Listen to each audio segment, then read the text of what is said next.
美国海军特种部队发布了战略转型的新概念，想玩一场游击战，他们是认真的。各位网友，大家好，我是刘小飞。去年年底呢，美国海军陆战队发布了一个作战的概念文件，这个概念呢被称为 Stand-in Force， 具体怎么翻译呢？好像目前还没有一个统一的标准。如果按照字面翻译，这个 stand in 就是在危险场合替别人承担风险的，比如说替身。那么国内有人把这个概念翻译成叫刺探部队，我觉得这个后者的翻译更体现了美国海军陆战队的本意，因为这个文件就是说，陆战队要在前沿进行部署，利用全域侦察通讯工具，充当海军舰队还有联合部队的耳目，执行连续的侦察还有反侦察任务。必要的时候还要直接发起一些打击行动，削弱对方的反干涉能力。因为美国认为，现在越来越多的国家已经通过了情报、监视、侦察和瞄准能力，配合远程精确打击手段，让美国已经没法和以前一样对国际事务有很强的干涉能力。当然，美国说的这个很多国家首当其冲就是指我们。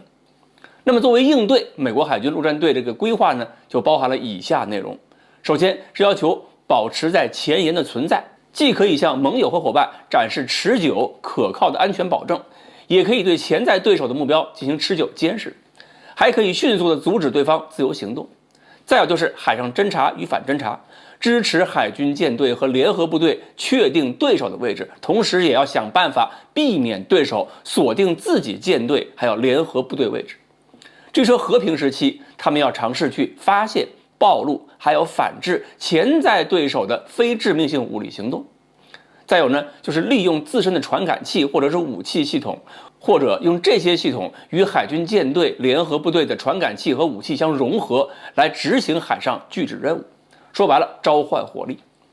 另外呢，原则中还包含如何保护自己、隐蔽自己，避免被发现，要有欺骗性，要能帮助盟国等等等等内容。这些东西呢，其实总结起来就是3个字嘛，游击战。很多朋友可能觉得，一说游击战，那是咱们中国的独门绝技。其实并非如此，各个国家、各个文明，游击战的历史都已经很悠久了，不能说是我们独创的。但是呢，我们确实是把游击战提升到了当年那个历史时期的战略高度。至于说美军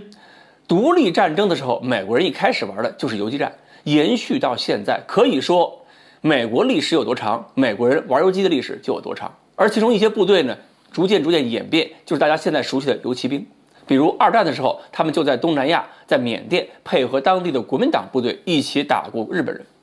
而抗美援朝的时期呢，美军甚至还组织过针对志愿军的侦察游击作战，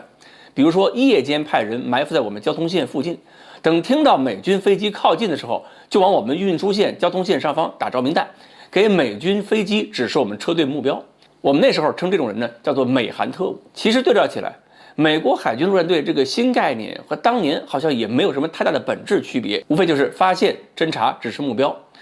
区别就是信息化通讯手段更强大、更丰富，也可以获取后方更有力、更精确的火力支援。另外呢，美国现在遇到的情况已经是单方面拥有这种侦察到打击的快速响应体系，变成了各方都有类似体系。美军甚至在局部地区还拿不到优势，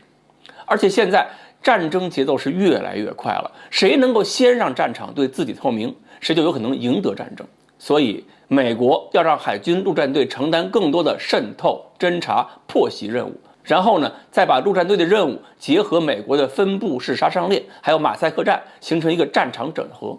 或者说，美国海军陆战队的每个小队都要成为整个马赛克拼图中的一小块瓷砖。对美军以特种作战部队为核心的这类信息化游击战，要持续保持关注，持续保持小心，千万不要觉得我们有过去的经验就能让我们在游击战领域里边永远都是王者。